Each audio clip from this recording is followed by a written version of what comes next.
नमस्कार, आप देख रहे हैं श्रेष्ठ भारत और आपके साथ मैं हूं गायत्री।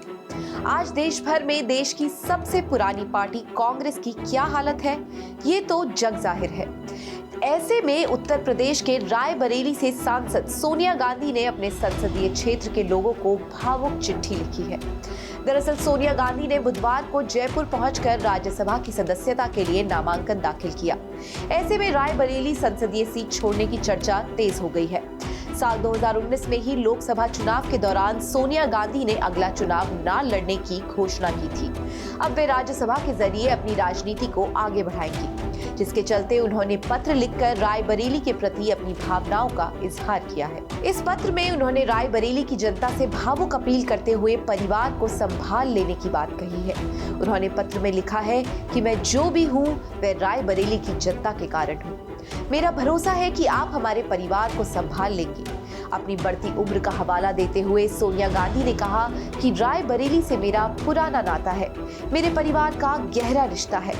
स्वास्थ्य कारणों से लोकसभा चुनाव न लड़ने की बात भी उन्होंने कही है। सोनिया गांधी ने अपने पत्र में लिखा है कि मेरा परिवार दिल्ली में अधूरा है, वह रायबरेली आकर आप लोगों से मिलकर पूरा होता है। ये नाता पुराना है, अपने ससुराल से मुझे सौभाग्य की तरह ये मिला है। रायबरेली के साथ हमारे परिवार के रिश्तों की जड़ें बहुत गहरी हैं। आजादी के बाद हुए पहले लोकसभा चुनाव में आपने मेरे ससुर फिरोज गांधी को यहाँ से जिताकर दिल्ली भेजा था।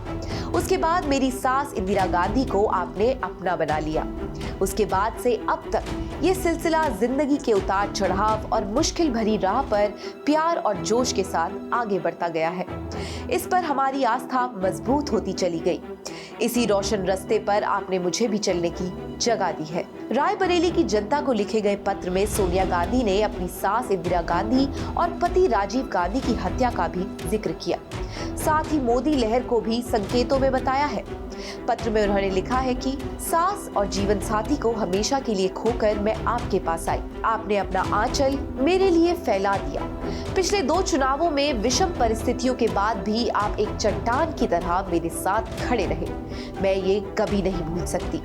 ये कहते हुए मुझे गर्व है कि आज मैं जो कुछ भी हूँ आपकी बदौलत हूँ। मैं इस भरोसे को हरदम निभाने की कोशिश करूंगी। सोनिया गांधी ने रायबरेली की जनता को लिखे गए इस पत्र में अपनी बढ़ती आयु और स्वास्थ्य का हवाला दिया है। इसे लोकसभा चुनाव में ना उतरने का कारण भी गिनाया है। उन्होंने लिखा है कि अब स्वास्थ्य और बढ़ती उम्र के चलते मैं अगला लोकसभा चुनाव नहीं लड़ूंगी। इस निर्णय के बाद मुझे आपकी सीधी सेवा का अवसर नहीं मिलेगा, लेकिन ये तय है कि मेरा मन प्राण हमेशा आपके पास रहेगा। मुझे पता है कि आप हर मुश्किल में मुझे और मेरे परिवार को वैसे ही संभाल लेंगे जैसे अब तक संभालते हैं। इसके साथ उन्होंने पत्र में रायबरेली के लोगों से जल्द मिलने का वादा भी किया है। आपको बता दें, अगले कुछ ही महीनों में देश में लोकसभा चुनाव होने जा रहे हैं। ऐसे में चुनाव से ठीक पहले रायबरेली की जनता से की गई सोनिया गांधी की अपील क्या रंग लाती है, ये तो चुनाव के बाद ही पता चलेगा। तब तक आप देश और राजनीति से जुड़ी तमाम खबरों के लिए देखते रहें श्रेष्ठ भारत। श्रेष्ठ भारत पर खबरों से जुड़े रहने के लिए चैनल को सब्सक्राइब करें, बेल आइकन दबाएं और देखते रहें श्रेष्ठ भारत।